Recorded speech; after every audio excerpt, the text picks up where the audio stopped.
गौतम बुद्ध के पिता का नाम शुद्धोधन था। वे कपिलवस्तु के राजा थे। बात उस समय की है जब गौतम बुद्ध का जन्म भी नहीं हुआ था। राजा शुद्धोधन के कोई संतान न थी। इसी कारण संतान प्राप्ति की चाह में वे सदैव विचारमग्न रहते थे। संतान प्राप्ति की चाह में ही उन्होंने 2 विवाह किए थे। राजा शुद्धोधन की बड़ी रानी का नाम महामाया और छोटी का नाम प्रजावती था। धीरे धीरे समय व्यतीत हो रहा था। राजा शुद्धोधन अब अधेड़ अवस्था से वृद्धावस्था की ओर अग्रसर होने लगे थे। देवी देवताओं की पूजा अर्चना और दान पुण्य आदि करने के बाद भी उन्हें संतान का सुख न मिल सका।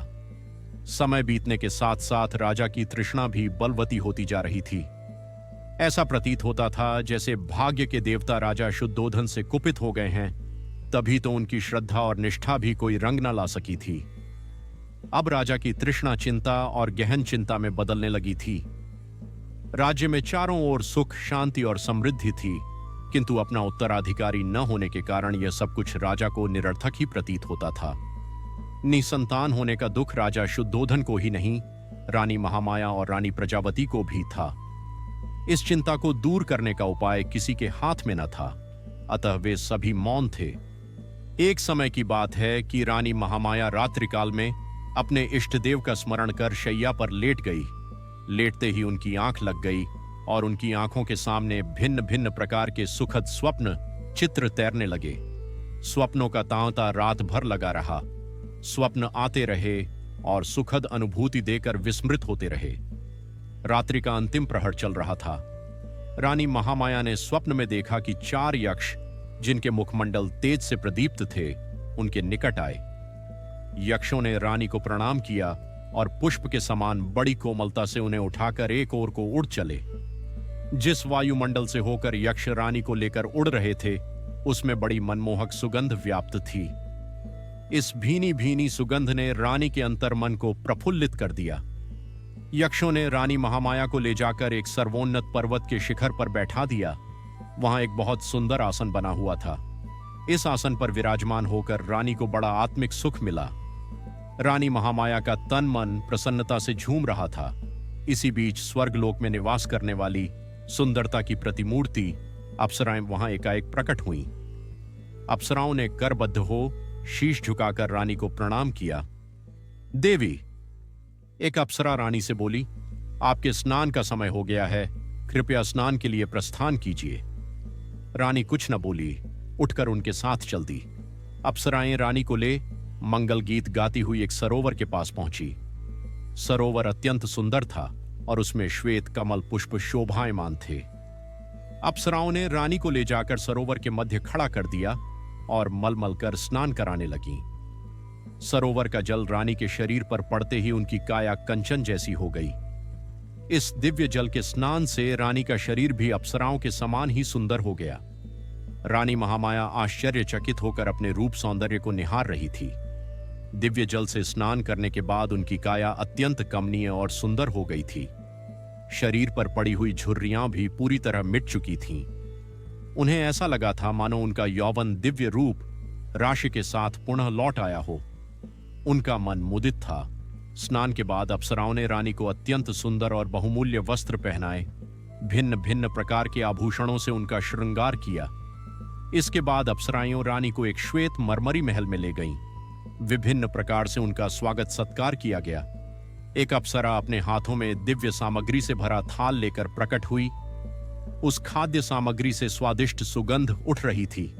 उसने खाद्य सामग्री रानी के सामने प्रस्तुत की। जब रानी ने उसका स्वाद चखा तो उनका तन मन आह्लादित हो उठा।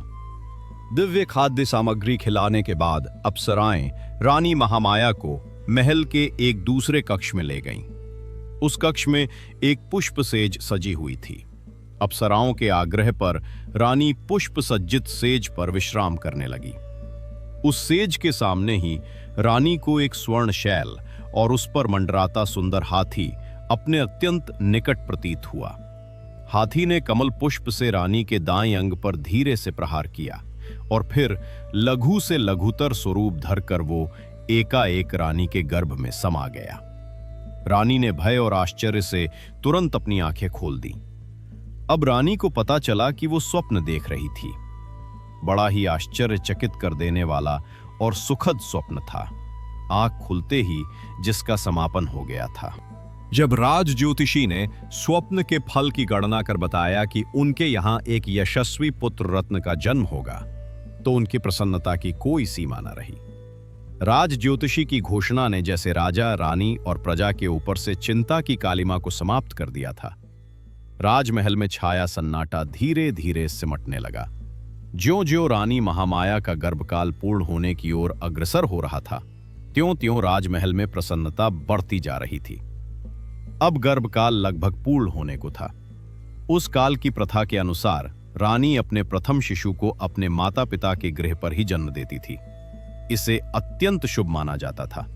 ऐसा ही विचार कर रानी महामाया को उनके माता पिता के पास भेजने की व्यवस्था की गई, ताकि वे प्रथम शिशु को वहीं पर जन्म दे सकें। राजा की आज्ञा से एक सुंदर रथ को फूल मालाओं और मोती मणियों से सुसज्जित किया गया। उस रथ में रानी के साथ उनकी प्रिय दासियां और परिचारिकाएं बैठीं। रथ के आगे आगे 6 घोड़ों पर सवार योद्धा सैनिक चले और इसी प्रकार पीछे भी घोड़सवार सैनिक चले। धीरे धीरे रानी का यह काफिला आगे बढ़ा जा रहा था कि लुंबिनी वन के निकट रानी को तीव्र प्रसव पीड़ा होने लगी। परिचारिकाओं के कहने पर रथ को लुंबिनी वन में ही एक उचित स्थान देखकर रोक दिया गया। वैसाख मास की पूर्णिमा थी। गगन पर पूर्ण चंद्र जगमगा रहा था। लुंबिनी वन का कोना कोना जैसे पूर्णिमा की शीतल चांदनी में अपनी मधुरिमा के साथ शोभायमान हो रहा था।